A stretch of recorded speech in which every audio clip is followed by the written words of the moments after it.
Olá, bom dia para você que acompanha o SBT Notícias. Agora são 3 horas e 54 minutos desta quinta-feira, 11 de abril. Eu sou Analice Nicolau e te faço companhia. Aqui você já acorda bem informado, então fique comigo. E eu começo falando de uma técnica de enfermagem que foi presa acusada de abusar sexualmente de um paciente com paralisia. A vítima movimenta apenas os olhos e foi por meio deles que o homem denunciou para a família o que estava acontecendo. Os abusos ocorriam durante a madrugada na própria casa do paciente. A técnica de enfermagem Balbina de Almeida Santos, de 36 anos, fazia parte da equipe de home care que cuidava do homem de 54 anos desde 2015. Segundo a família, ela não dava os remédios que o paciente precisava para dormir. A enfermeira que ficava durante o dia começou a desconfiar, porque toda manhã os sinais estavam alterados e ele apresentava muita sonolência. A denúncia formal foi feita pela esposa da vítima. O homem tem uma doença conhecida como ELA, esclerose lateral amiotrófica, e vive em uma cama completamente paralisado. Nem falar ele consegue. Foi por meio de um computador especial comprado pela família para possibilitar a comunicação que o paciente relatou os abusos. O comunicado detalha: ela botou minha mão dentro da calça dela. E segundo a investigação, não parava por aí. A técnica de enfermagem abusava sexualmente do paciente através de sexo oral, com masturbação, colocava a mão dele nas partes íntimas dela, beijava ela também. Então, essas foram as narrativas do paciente. A técnica de enfermagem já está presa e deve responder pelo crime de estupro de vulnerável. Se condenada, pode pegar de 8 a 15 anos de prisão. Na delegacia, Balbina de Almeida Santos negou que tenha cometido os abusos, mas para a família ela teria confessado e dito que estava apaixonada pelo paciente. A empresa de home care que contratou a cuidadora não quis comentar. O Conselho Regional de Enfermagem informou que a conduta será julgada de acordo com o Código de Ética e a acusada pode perder o registro. Um homem foi preso em flagrante 2 horas depois de matar a ex-mulher a tiros na cidade de Dumont, no interior de São Paulo. O crime foi em plena luz do dia, no meio da rua. As imagens são fortes. À direita do vídeo é possível ver quando um carro prata estaciona do outro lado da rua. A vítima, Maria Elitácia dos Santos, de 22 anos, vem caminhando pela calçada. De repente, o homem se aproxima e atira. Mesmo com a mulher caída no chão, ele dispara novamente. Em seguida, foge no carro que era dirigido por um comparsa. Os dois foram presos na cidade de Limeira quando tentavam escapar. Segundo a polícia, com eles foi encontrado um revólver calibre 38 com 5 cápsulas deflagradas. Maria Elitácia tinha acabado de deixar um dos filhos na escola quando o crime aconteceu. Ela havia se separado do marido há 1 mês, mas de acordo com testemunhas, o homem não aceitava o fim da relação. O segurança de um bar na cidade de Três Pontas, no sul de Minas, que agrediu uma cliente com tapas e socos, foi demitido. Ainda ferida e abalada com as agressões, a jovem conta que chegou a perder a consciência por alguns segundos. Quando as duas me chamaram, que o cara tava xingando muito elas na fila, falando que elas tava cortando a fila, e me chamaram, pediram para eu defender elas e eu fui lá. Aí eu fui falar com o cara, ele começou a gritar comigo, levantar a mão, eu empurrei ele, abaixei a mão dele.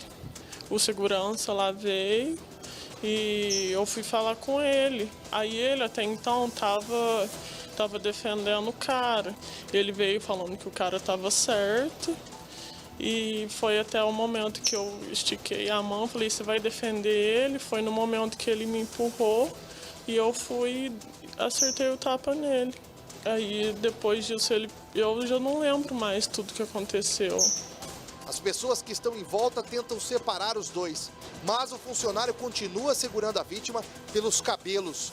Em seguida, o homem solta a jovem. O funcionário é Marcos Paulo da Silva, de 27 anos. Como é um crime de menor potencial ofensivo, foi assinado um termo circunstanciado de ocorrência e já marcado uma audiência para ele no Juizado Especial Criminal. Ainda de acordo com a PM, Marcos tem passagens por tráfico de drogas.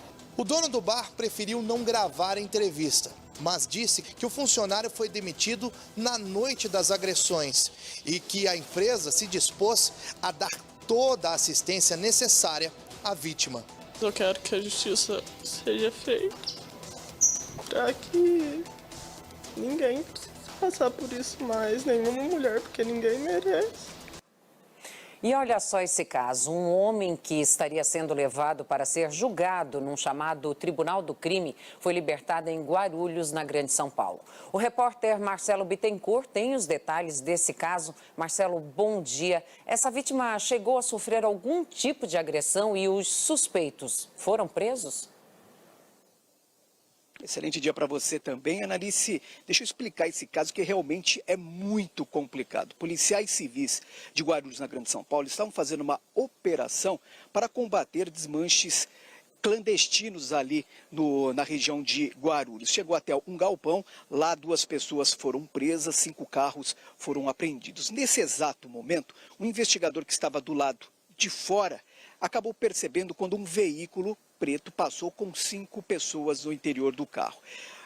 O motorista desse carro, ao ver as viaturas, se assustou, acabou aí abandonando o carro com outros 3 comparsas. Os policiais correram até esse veículo e perceberam que no banco de trás havia um homem de 26 anos. Ele era vítima de sequestro. De acordo com a polícia, ele seria levado para o chamado Tribunal do Crime, seria julgado e provavelmente executado logo em seguida. Para os policiais, essa vítima, que não teve o nome divulgado, disse que no último sábado estava em uma casa de shows na zona norte da capital paulista, acabou se desentendendo com um rapaz que lá estava e este rapaz teria jurado de morte. Na tarde de ontem, aliás, no início da manhã desta quarta-feira, essa vítima estava chegando ao trabalho na zona oeste de São Paulo, no bairro da Lapa, quando foi sequestrada, colocada dentro do veículo e levada para Guarulhos, onde seria executada. Portanto, policiais de Guarulhos estavam fazendo uma operação para combater desmanche clandestino. 2 suspeitos presos acabaram flagrando esse carro e libertando a vítima. Um suspeito que estava nesse veículo acabou sendo preso, Joaquim Marques da Silva, e com ele foi apreendido um revólver calibre 38. Na delegacia, o Joaquim disse que faz parte de uma quadrilha especializada, aliás, de uma quadrilha que age dentro e fora das presídios da capital paulista, e disse que seria também o responsável por executar o jovem. Portanto, como eu disse, a polícia conseguiu aí resolver 2 casos em poucas horas em Guarulhos, na Grande São Paulo. Voltamos com você, Ana. E parabéns aí à nossa polícia, né, Marcelo? Obrigada pela participação. Marcelo Bittencourt, continua aí com a gente. Qualquer coisa é só chamar novamente. Um confronto entre policiais e traficantes assustou a população de uma comunidade da zona oeste do Rio de Janeiro. Os criminosos chegaram a gravar vídeos ostentando armas. E a Justiça Militar determinou que um tenente, um sargento do Exército e mais 7 soldados continuem presos por suspeita de envolvimento na morte do músico Evaldo dos Santos Rosa, que teve o carro fuzilado pelo Exército no Rio de Janeiro. O corpo de Evaldo foi enterrado nesta quarta-feira sob forte comoção. A despedida foi marcada por muita dor e pela indignação. Eu quero justiça, só querer meu pai de volta, mas como não tem como, eu quero justiça. A esposa do músico desmaiou. O homem que deixou o filho de 7 anos pra criar. Evaldo dos Santos Rosa, de 51 anos, teve o carro fuzilado por militares. Foram mais de 80 tiros. A esposa dele e o filho do casal de 7 anos também estavam no veículo e não se feriram. O sogro de Evaldo e um morador foram atingidos, mas não correm risco de morrer. Eu sou negro e tenho um carro semelhante ao carro do Evandro. Eu quero saber se quando eu sair da minha casa com a minha família, eu também poderei ser alvejado da mesma forma que o Evandro. Depois do enterro, um grupo seguiu até a Vila Militar, na zona oeste do Rio, onde fez um protesto com bandeiras do Brasil. Elas estavam com marcas que imitavam sangue. Revoltados, parentes e amigos do músico tentaram impedir a saída de viaturas. Esse crime está inserido dentro de um contexto cultural. As nossas autoridades públicas estão estimulando a cultura do atire primeiro para saber quem é depois. Por isso nós estamos aqui, essa cultura tem que ser confrontada. À tarde, na audiência de custódia do caso, a Justiça Militar entendeu que os suspeitos descumpriram regras de abordagem ao atirar sem alvo certo. A juíza decidiu soltar apenas um soldado. Ele foi o único que declarou não ter atirado no carro. Os outros 9 militares tiveram a prisão em flagrante convertida para preventiva, ou seja, por tempo indeterminado. Não foram permitidas imagens dos depoimentos dos suspeitos que saíram do fórum sem falar com os jornalistas. Agora, o tenente Ítalo da Silva Nunes Romualdo, o sargento Fábio Henrique Souza Braz da Silva e os soldados Gabriel Christian Honorato, Matheus Santana Claudino, Marlon Conceição da Silva, João Lucas da Costa Gonçalo, Leonardo Oliveira de Souza, Gabriel da Silva de Barros Lins e Vitor Borges de Oliveira poderão ser indiciados por homicídio doloso e tentativa de homicídio doloso, quando há intenção de matar. Em Brasília, o ministro da Defesa se manifestou sobre a morte. Lamentável incidente, lamentável, que nós vamos apurar e cortar na própria carne. Mas foi um fato isolado no contexto das operações que os militares brasileiros foram envolvidos até agora. O advogado dos presos disse que vai recorrer ao Superior Tribunal Militar para que os suspeitos respondam ao processo em liberdade. A defesa está resignada e vai impetrar a ordem de habeas corpus para que seja estendida a liberdade provisória em favor dos demais militares. Já o advogado da família da vítima quer que a Justiça Comum fique à frente do caso. Neste caso, os militares não estavam em missão. Estavam ali até com uma operação que talvez fosse irregular. Se há irregularidade, o crime não é militar, não tem que ser apurado pelo Exército. A gente vai lutar até o fim por ele, que isso não vai ficar em vão.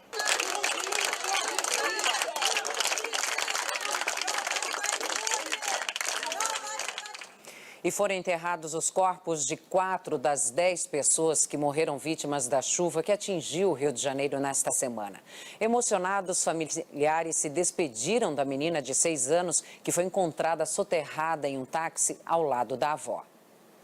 No cemitério em Botafogo, na Zona Sul, clima de tristeza entre amigos e parentes de Lúcia Xavier e da neta dela, Júlia, de 6 anos. No enterro da menina, os pais se abraçaram emocionados. O pai fez um discurso, lembrando com carinho da filha. Os pais da menina estavam nos Estados Unidos de férias e voltaram às pressas. Eles souberam da morte das duas no avião, a caminho do Brasil.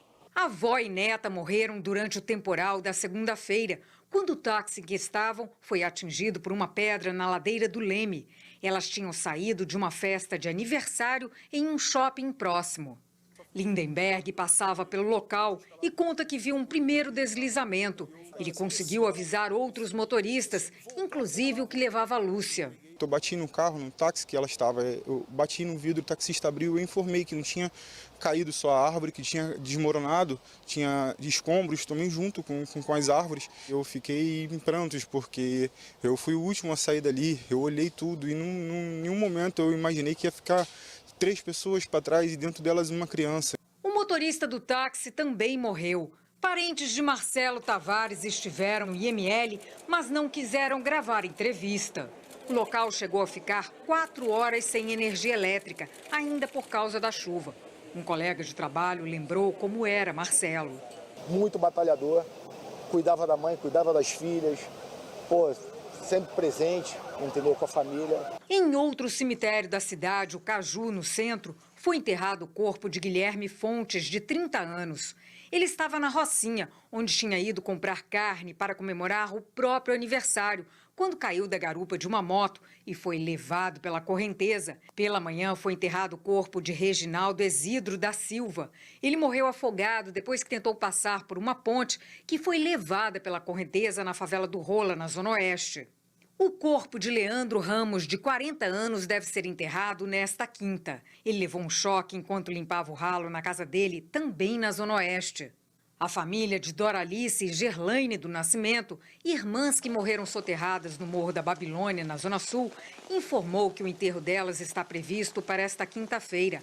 Há ainda a previsão de acontecer o enterro de Gilson dos Santos, vizinho das irmãs. A 10ª vítima continua sem identificação. A Justiça do Rio de Janeiro deu 3 dias para que a Prefeitura apresente todas as medidas que foram tomadas para reduzir os danos provocados pelo temporal que atingiu a cidade na segunda-feira. Ainda há pontos de alagamento. Moradores tentam salvar o que restou. O jeito é respirar fundo e voltar ao trabalho.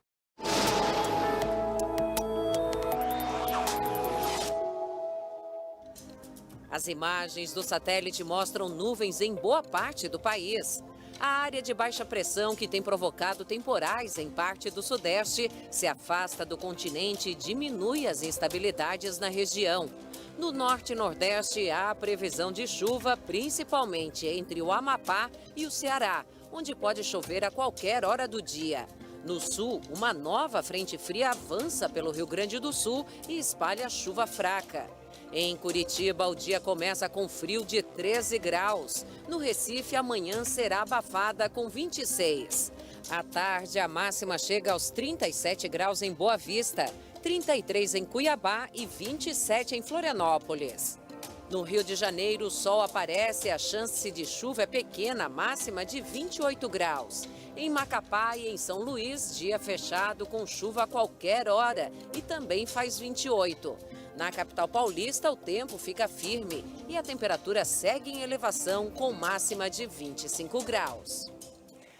A causa da morte da universitária encontrada no Lago Paranoá, em Brasília, foi afogamento. É o que aponta o laudo parcial do Instituto Médico Legal. O documento descartou ainda a possibilidade da jovem ter sofrido algum tipo de agressão física. O caso aconteceu no dia 1º de abril, em uma história com versões contraditórias.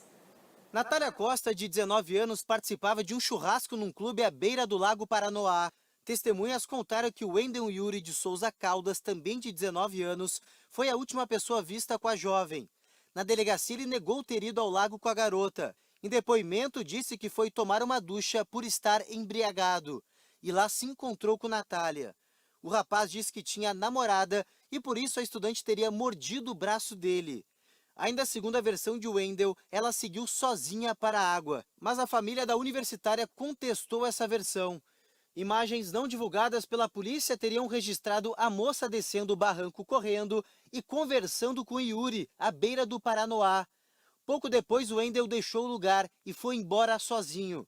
Segundo a mãe da jovem, Natália estava com o rosto machucado, possivelmente por agressões sofridas. Uma menina muito esperta, sabia nadar. Ele afogou ela e deixou ela lá e foi embora, dizendo que nada tinha acontecido. O laudo do IML descarta a possibilidade de agressão física e não indica traumatismo no corpo da universitária. Agora a polícia aguarda o resultado do exame toxicológico para ver se ela havia usado drogas e da arcada dentária, para verificar se a mordida no braço de Wendel é mesmo de Natália. Está preso em Suzano, na Grande São Paulo, o homem suspeito de vender arma e munição a um dos atiradores do massacre na escola Raul Brasil. O caso completa um mês neste sábado. 10 pessoas morreram e 11 ficaram feridas. O suspeito é Cristiano Cárdias de Souza, conhecido como Cabelo. Ele foi preso na cidade de Suzano no fim da tarde. Segundo a polícia, ele vendeu munição e o revólver calibre 38, usados pelo atirador Guilherme Talci Monteiro, de 17 anos, no ataque à escola Raul Brasil há um mês. A polícia chegou até o vendedor da arma pelo celular usado pelos atiradores. Foram encontradas mensagens de texto que provam a negociação. A prisão do suspeito é temporária, vale por 30 dias. No massacre, morreram 5 estudantes e 2 funcionárias. Um empresário, tio de Guilherme Talci, também foi morto, pouco antes da invasão à escola. Talci teve a ajuda de Luiz Henrique de Castro, de 25 anos. Os dois se mataram dentro da escola quando foram cercados pela polícia. Um adolescente de 17 anos está internado na Fundação Casa, acusado de participar do planejamento do ataque. O homem que vendeu a arma será acusado também pelos assassinatos. A polícia quer que ele responda pelo dolo eventual. Por ter vendido o revólver para um dos atiradores, ele assumiu o risco de colaborar com o massacre. Alunos de um dos mais tradicionais e caros colégios de São Paulo foram suspensos e advertidos por praticar bullying contra um colega. O caso chamou a atenção para um problema cada vez mais presente no ambiente escolar. Já se passaram 2 anos, mas parece que foi ontem. Me chamavam de gordo, me xingavam em público, os outros davam risada. Me senti envergonhado. O menino, que tinha 12 anos na época, contou para a direção da escola. O bullying parou, mas o sofrimento demorou para passar. Ficava depressivo, não conseguia fazer nada direito. Eu ficava até doente por causa disso. Há uma semana, 30 alunos desse colégio tradicional de São Paulo foram punidos por praticar bullying contra um colega. 24 estudantes foram advertidos, 6 acabaram suspensos. Então, antes até da gente falar do bullying, a gente precisa falar de ética. Esse aluno aprende sobre ética em casa, aprende sobre ética na escola. Esse é o ponto principal. Esse colégio usa a educação socioemocional para enfrentar o problema. Em 2 anos, os casos de assédio caíram pela metade. A prática do bullying pode ser apenas alguma coisa que eles estão sentindo dentro deles, que eles não sabem expor. E a inteligência socioemocional é justamente isso, Eles colocam para fora o que estão sentindo. Conceitos como empatia e resiliência são trabalhados na sala de aula. Aqui os alunos aprendem a lidar com as emoções e são incentivados a se colocarem no lugar do outro. Mas a principal lição que eles levam para a vida é saber a importância de substituir a agressão pelo respeito. A aula ajuda a gente a lidar com nossos sentimentos, porque a gente pode acabar descontando nos outros, ou até mesmo a gente mesmo. Ele pode estar passando por coisas em casa que a gente não sabe, e se a gente praticar o bullying pode ficar pior. Quem já foi vítima sabe melhor do que ninguém que o bullying deve ser reprovado de uma vez. A pessoa que está praticando bullying não sabe o que a outra está sentindo, não sabe o que é sofrer bullying. O Colégio Santa Cruz diz que incentiva o diálogo, o respeito e a tolerância e que ainda apura os fatos. Um dia após tomar posse, o novo ministro da Educação, Abraham Weintraub, anunciou mudanças no primeiro escalão da pasta. Em menos de 24 horas, Weintraub anunciou mudanças no comando de 5 das 7 secretarias do Ministério. No cargo de secretário executivo, o segundo mais importante do Ministério, assume o economista Antônio Paulo Vogel de Medeiros. O administrador Rodrigo Cota será o secretário executivo adjunto. Na Secretaria de Educação Profissional e Tecnológica, assume o economista Ariosto Antunes Culau. Para a Secretaria de Educação Básica, foi escolhido Jânio Carlos Endo Macedo. Na Secretaria de Educação Superior, assume o também economista Arnaldo Barbosa de Lima Júnior. E o novo titular da Secretaria de Regulação e Supervisão da Educação Superior é o biomédico Silvio José Sec, que foi diretor de Desenvolvimento da Educação em Saúde no MEC. Ao agilizar a escolha dos novos nomes, o Ministério quer deixar para trás as polêmicas envolvendo o alto escalão da educação desde o início do governo. Mas os novos nomes trazem um alerta inicial, já que apenas um deles tem experiência na área da educação. Nos espanta que não sejam chamadas pessoas da área. No Ministério da Educação foram chamadas pessoas para a Secretaria de Educação Básica, por exemplo, que não têm experiência. E dado o atraso que a gente tem até aqui nas políticas do MEC, é mais um objeto de apreensão para todo mundo que trabalha nesse setor. Ao assumir a pasta, o novo ministro da Educação, Abraham Weintraub, informou que pretende manter uma postura técnica e pacificadora, perfil necessário para evitar novas polêmicas e lidar com os desafios da educação no Brasil. O jornalismo do SBT teve acesso com exclusividade ao conteúdo da medida provisória que vai permitir o ensino das crianças em casa sem precisar ir à escola. O texto deve ser publicado nesta quinta-feira. Segundo o SBT apurou, o Ministério da Cidadania. E vamos às notícias internacionais. Os Estados Unidos pediram que a ONU reconheça Juan Guaidó como presidente interino da Venezuela. Durante uma reunião do Conselho de Segurança das Nações Unidas, o vice-presidente norte-americano Mike Pence também pediu que a organização retire as credenciais do representante de Nicolás Maduro no Conselho. Em entrevista à imprensa, Pence chamou Maduro de ditador sem legítimo direito ao poder e ameaçou impor sanções econômicas mais rigorosas à Venezuela. O autoproclamado presidente interino do país, Juan Guaidó, já foi reconhecido por mais de 50 países. Após o discurso de Mike Pence, o líder chavista atacou o vice-presidente americano, acusando-o de ser um supremacista racista. Em meio ao impasse da legitimidade do poder na Venezuela, o Fundo Monetário Internacional decidiu bloquear temporariamente o acesso aos fundos emergenciais para o país latino. Nesta quarta-feira, manifestantes da oposição e pró-Maduro foram às ruas de Caracas para demonstrar apoio aos dois líderes. O governo cubano decretou nesta quarta-feira a nova Constituição do país. O novo texto foi apresentado pelo líder do Partido Comunista, Raul Castro, durante uma sessão na Assembleia Nacional. O documento permite reformas econômicas na ilha, mas revalida o poder do Partido Único. Uma nova caravana com centenas de imigrantes partiu de Honduras nesta quarta-feira, com destino aos Estados Unidos. Os latino-americanos dizem buscar melhores condições de vida. Um incêndio em um centro comercial de Bangkok deixou 2 pessoas mortas e cerca de 17 feridas. Segundo as autoridades, o fogo teria começado em um escritório no 8º andar do prédio.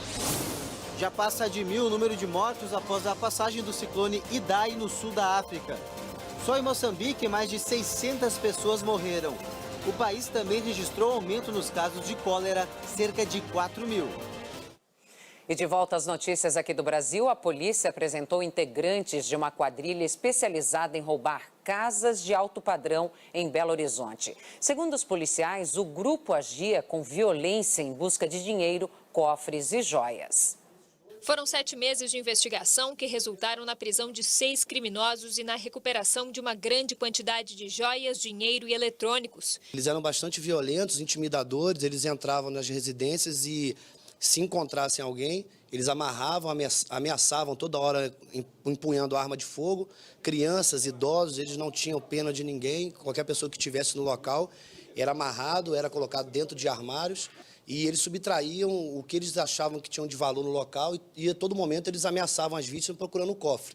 Em apenas um assalto, eles roubaram cerca de R$800 mil em joias. A polícia acredita que, além dos assaltantes, esteja também envolvido nesse esquema um grande receptador de joias que possui uma loja conceituada no centro da capital. Temos imagens que comprovam os criminosos que estão presos aqui hoje. Pouco tempo depois de um dos assaltos, eles entram nessa loja. Imagens comprovam isso, apesar dele ter vindo aqui e falar que nunca viu, não conhece.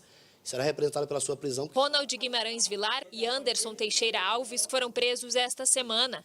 Anderson é um dos líderes da quadrilha. Outro criminoso, Bruno Simões Gonçalves de Souza, foi preso há algumas semanas depois de esquecer o celular em uma das casas assaltadas. Cleiton Luiz Souza Ribeiro tem uma loja de assistência técnica e informática. Um dos gabinetes roubados foi encontrado na loja dele, mas ele nega envolvimento com a quadrilha. Olha, cara, tinha muitas coisas lá em casa lá que era de conserto, né? Eles saíram pegando tudo lá e falaram que era coisa de assalto, mas só que não é, né? A gente acredita que pelo menos mais 3 pessoas estão envolvidas nessas ações. Os mandados de prisão já foram representados, porque eles foram identificados posteriormente. Na zona leste da capital paulista, dezenas de pessoas foram a um templo rezar e acabaram assaltadas. As câmeras do próprio local gravaram a ação dos 2 criminosos. Enquanto um ficava na porta dando cobertura, o outro, armado com um facão, mandava os fiéis entregarem os pertences de valor. A dupla ainda não foi identificada. O assalto aconteceu num salão de testemunhas de Jeová em Cidade Tiradentes, no extremo da zona leste de São Paulo. Apenas 1,5% dos adolescentes que cometeram infrações no ano passado no estado de São Paulo estão envolvidos em casos de homicídio, latrocínio e estupro. Esse dado faz parte de um levantamento inédito feito pelo Instituto Sou da Paz, que analisou a situação de 20 mil adolescentes infratores.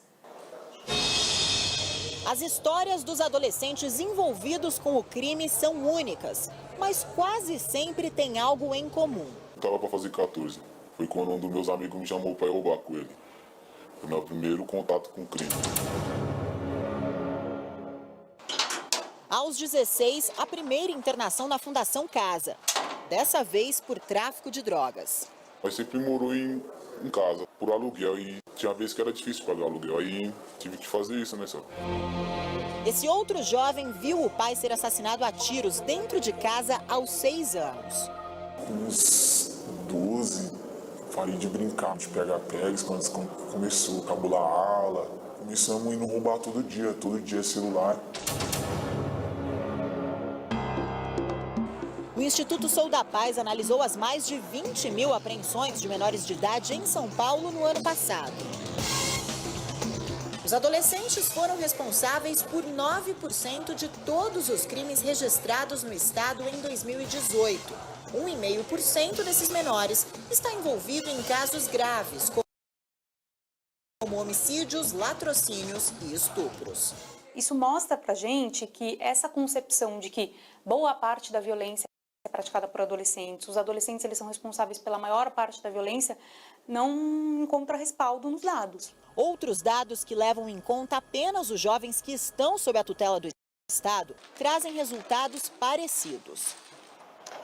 Hoje, pouco mais de 8 mil adolescentes cumprem medidas socioeducativas nas 145 unidades da Fundação Casa aqui no estado de São Paulo. Quase metade dos adolescentes tem envolvimento com o tráfico de drogas. O segundo delito mais praticado é o roubo.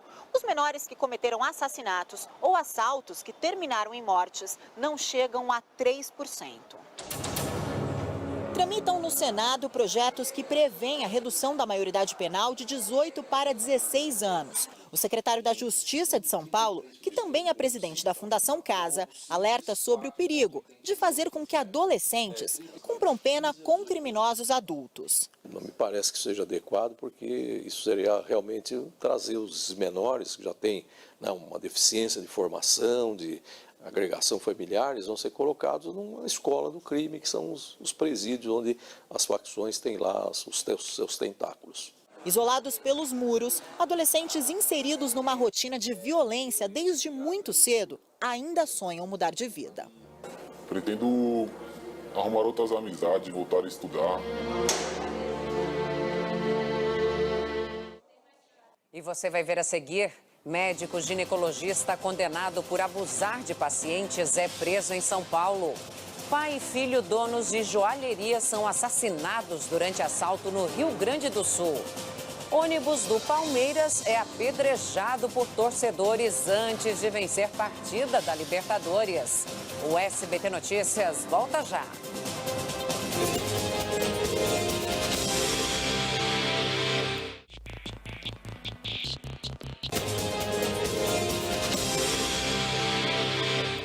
Estamos de volta com o SBT Notícias. Agora são 4 horas e 35 minutos e não saia daí que daqui a pouco a nossa repórter vai mostrar como está o trânsito em São Paulo. E foi preso na capital o médico ginecologista condenado por abusar sexualmente de 8 pacientes. Ele era procurado pela polícia há mais de um mês. Foi um radar inteligente como esse que identificou o veículo onde estava Rogério Pedreiro, de 55 anos, na região do Ibirapuera, zona sul de São Paulo. O ginecologista estava foragido desde março, quando foi condenado a pena de 4 anos e 5 meses de prisão pelo crime de violação sexual mediante fraude. A polícia foi acionada e conseguiu prendê-lo quilômetros depois. O médico chegou a ser preso em agosto de 2012, acusado de abusar sexualmente de 2 pacientes, mãe e filha, durante um atendimento. Na época, outras 6 mulheres também prestaram depoimento e confirmaram ter sido molestadas pelo profissional durante as consultas. Os casos teriam ocorrido durante 3 anos, nesta clínica num bairro de classe média em São Paulo, onde Rogério trabalhava. O dono de uma joalheria e o filho dele foram assassinados durante um assalto na região metropolitana de Porto Alegre. A ação dos criminosos foi gravada pelas câmeras de segurança da loja. A dor que nem um abraço é capaz de consolar. Em frente à loja, mais uma família arrasada pela violência. Acho que só a gente passando, algo que ninguém quer passar, para sentir o que realmente é alguém arrancar 2 pedaços de você, né? Leomar Jacó Canova, de 59 anos, e o filho Luiz Fernando Canova, de 35, foram mortos na joalheria da família, no centro de Estância Velha. Na imagem da câmera de segurança, um dos assaltantes aponta a arma para a dona da loja e uma funcionária. O homem pede que elas peguem produtos das prateleiras e coloquem dentro de uma sacola. Enquanto isso, um segundo criminoso está nos fundos da relojoaria. Ele volta com o pai e o filho. Neste momento, os criminosos começam a atirar. Os assaltantes abandonaram o carro usado na fuga a cerca de 6 quilômetros do local do crime, na cidade de Novo Hamburgo. Segundo a polícia, as placas são clonadas.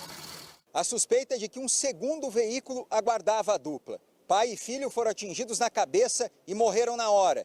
Depois de analisar as imagens, a polícia acredita que eles reagiram ao assalto. O que parece as imagens é que eles vêm lutando, vêm agarrando, no caso, esse indivíduo de preto, né? E o outro indivíduo de camisa rosa efetua os disparos contra as vítimas. Luiz Fernando era casado e deixa uma filha de 9 anos. A polícia continua as buscas pelos criminosos. Sentimento de perda, né, total. Então, vamos nos reconstruir, vamos juntar os pedaços agora e ficar unidos. Vamos às notícias de Brasília. O presidente Jair Bolsonaro participou de um jantar com embaixadores de países islâmicos nesta quarta-feira em Brasília. A relação entre o Brasil e as nações árabes ficou estremecida após a decisão de Bolsonaro de abrir um escritório comercial em Jerusalém.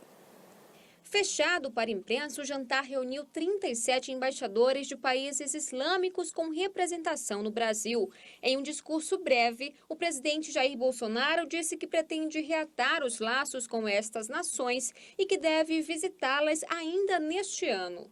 Que esses laços comerciais cada vez mais se transformem em laços de amizade, de respeito e de fraternidade. Tenho andado pelo mundo, comecei agora, e pretendo visitar alguns países dos senhores brevemente.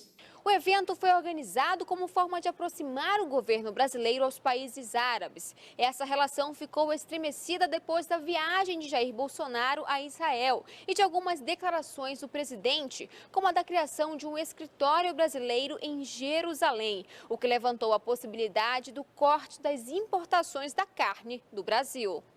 A cidade é disputada entre palestinos e israelenses. E, segundo as Nações Unidas, o status de Jerusalém deve ser definido em uma negociação de paz entre os dois povos.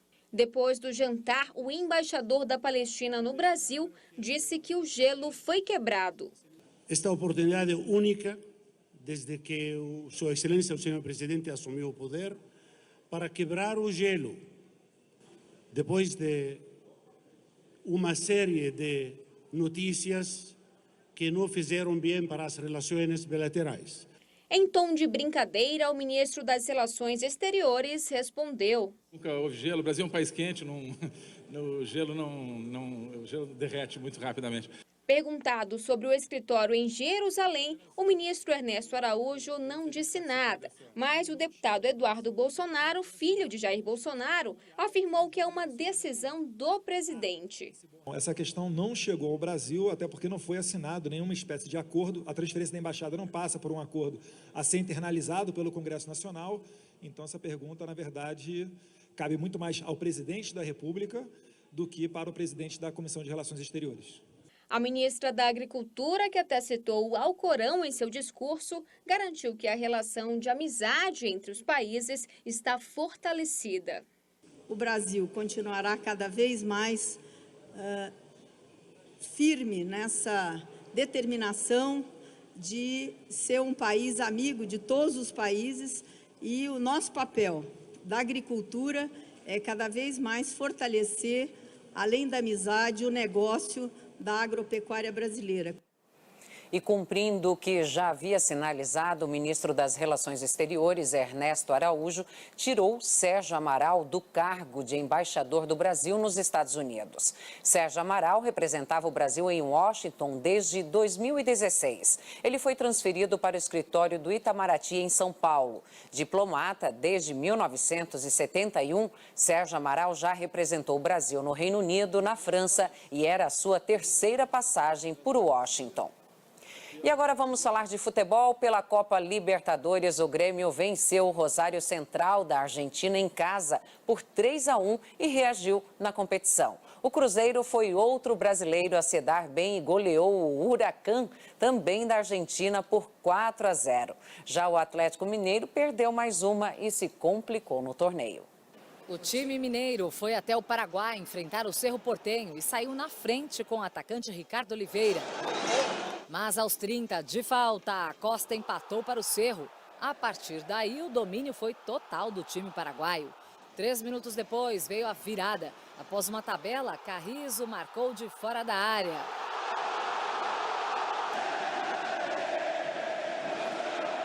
Pouco depois, o lateral Fábio Santos tentou sair jogando dentro da área e perdeu a bola para Carrizo, que marcou o segundo dele e terceiro do Cerro Porteño.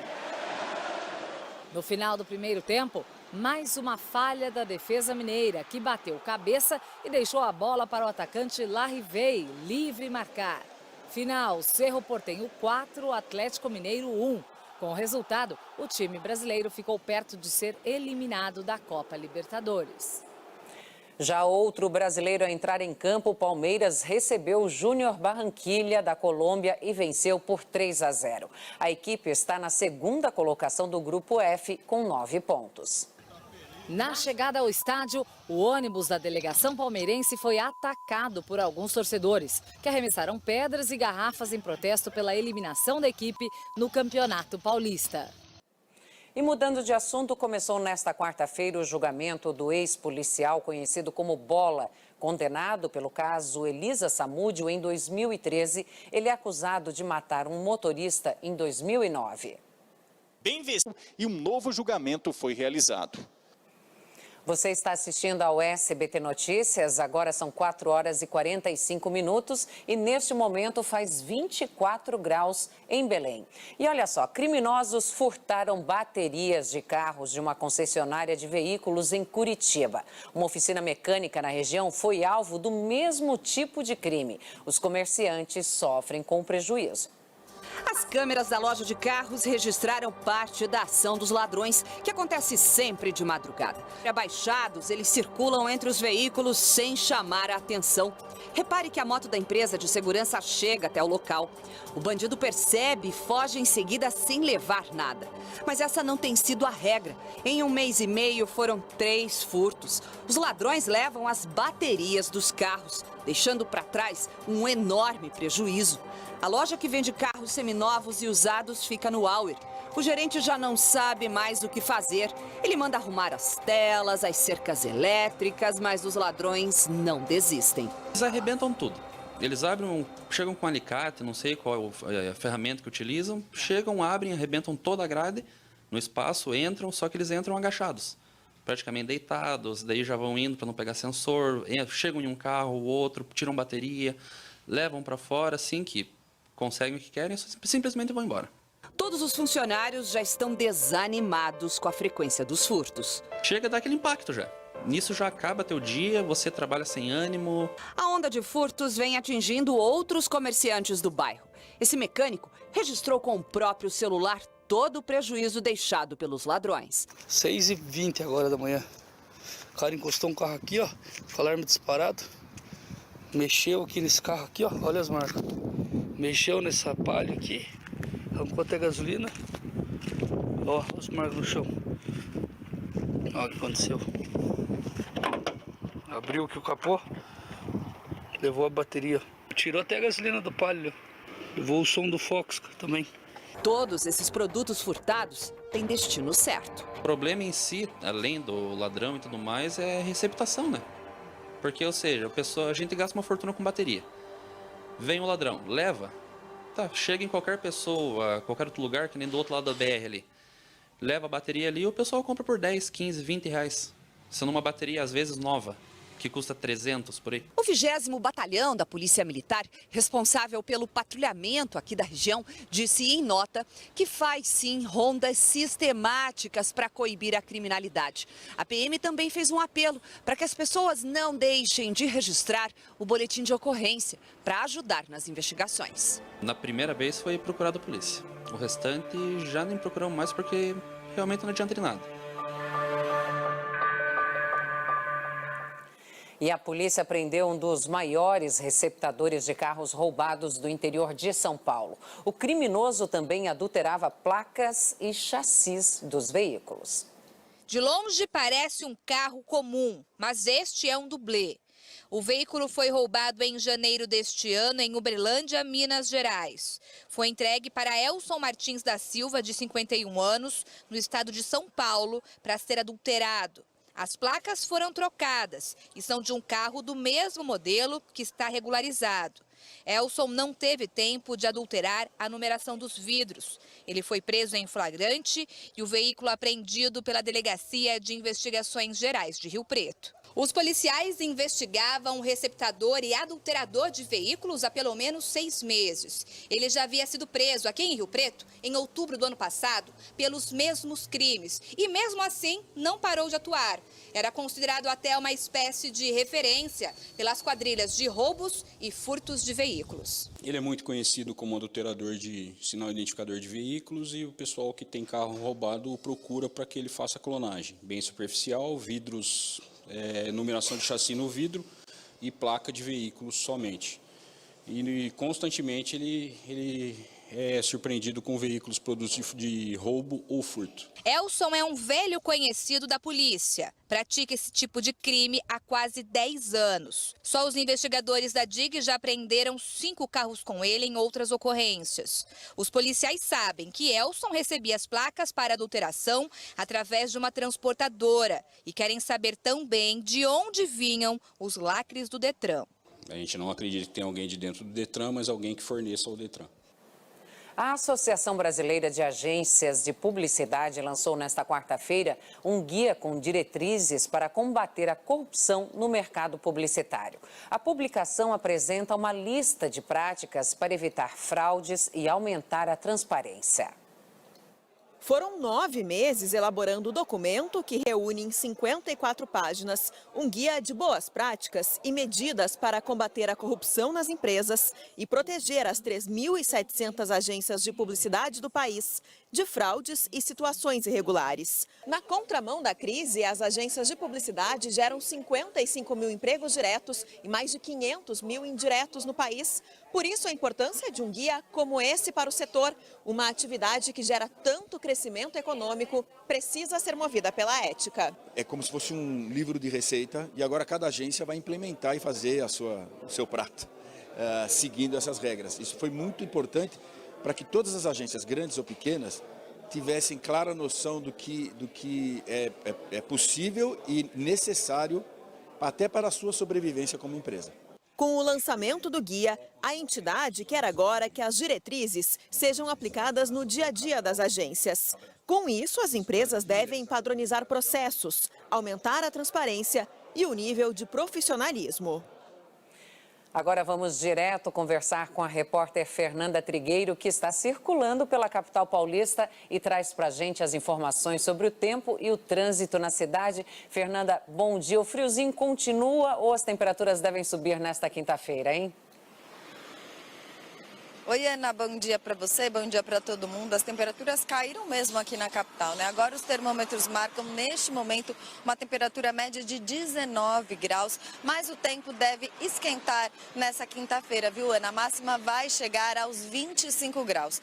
Pode dar uma garoazinha bem fina do começo da manhã, mas depois do almoço, assim, o sol deve, inclusive, sair. A gente vai dar uma olhada por aqui. O tempo não está tão fechado como nos últimos dias, então realmente tem essa previsão aí que hoje o paulistano possa voltar a ver o sol, porque ele anda muito escondido, né, Ana? Já tem muita gente também pensando na sexta-feira, no fim de semana. Vão ser dias de sol, viu? E com máxima que podem chegar aos 28 graus. Sexta e sábado, 0% de chance de chover aqui na capital, mas no domingo a chuva deve voltar aqui em São Paulo. Vamos acompanhar o trânsito também, essa movimentação nesse comecinho de quinta-feira aqui para vocês. A gente está na Marginal Tietê, pista local, sentido Ayrton Senna, logo depois da ponte do Piqueri.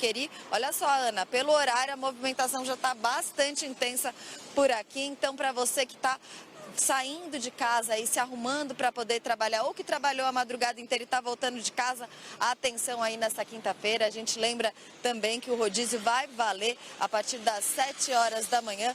Placas 7 e 8 não rodam aqui nessa quinta-feira, das 7 às 10 da manhã. Ana. Obrigada, Fernanda. E olha só, 5 crianças entre 9 e 11 anos foram hospitalizadas com intoxicação por cloro presente na piscina de uma academia no interior de São Paulo. Apesar do susto, elas já receberam alta. A polícia... Um homem foi preso transportando cerca de 1 tonelada de maconha no interior paulista. Policiais rodoviários encontraram a droga durante uma abordagem numa rodovia que liga São Paulo ao Mato Grosso do Sul. O motorista da caminhonete teria desobedecido a ordem de parada e tentado fugir, mas acabou sendo alcançado na região de Piratininga. O material estava na caçamba e no banco de trás do veículo. Em outra rodovia, também no interior de São Paulo, um motorista capotou o carro enquanto fugia da polícia. Depois do acidente, parte da droga que ele carregava no porta-malas do veículo ficou espalhada pela pista. Mesmo com o carro assim todo destruído, o condutor ainda conseguiu fugir a pé. Ele foi localizado mais à frente e preso pelos policiais. O caso aconteceu na rodovia Assis Chateaubriand, que liga São Paulo ao Paraná, na altura da cidade de Penápolis. A você que está assistindo o SBT Notícias, agora são 4 horas e 56 minutos e faz 19 graus em Brasília. Uma operação da polícia de Pernambuco desarticulou uma quadrilha envolvida com tráfico de drogas e homicídios. 5 suspeitos, incluindo o líder do grupo, foram presos. Eles atuavam em São Joaquim do Monte, no agreste do estado, e são acusados de cometer vários crimes relacionados com a disputa pelo tráfico na região. Com o bando foram apreendidos um revólver, munição e porções de maconha. Um suspeito foi morto por um policial militar à paisana na zona sul de João Pessoa. Marlon do Nascimento Silva, de 21 anos, teria tentado assaltar um morador da região quando o PM interviu. Um outro ladrão conseguiu fugir. Câmeras de segurança flagraram um furto de ovos de Páscoa e caixas de bombons numa loja na região metropolitana de Belo Horizonte. Uma mulher fingiu escolher os produtos, enquanto o rapaz que estava com ela ficou encarregado de retirá-los da prateleira e colocá-los na sacola. O casal continuou se passando por clientes, mesmo depois que a comparsa deles foi embora com as mercadorias. Ninguém foi preso. O prefeito de São Bento do Tocantins, Ronaldo Parente, do PSDB, é suspeito de atirar contra a casa do vereador Adelcim do Povo, do PP, depois de desavenças entre os dois. No momento dos disparos, 2 crianças estavam no local. A polícia investiga o caso. Eu fico por aqui, obrigada pelo seu carinho e atenção. Uma excelente quinta-feira para você. Nos vemos amanhã. Mas o SBT Notícias continua agora com Cássio Zeiman, que traz os seguintes destaques. Polícia liberta jovens.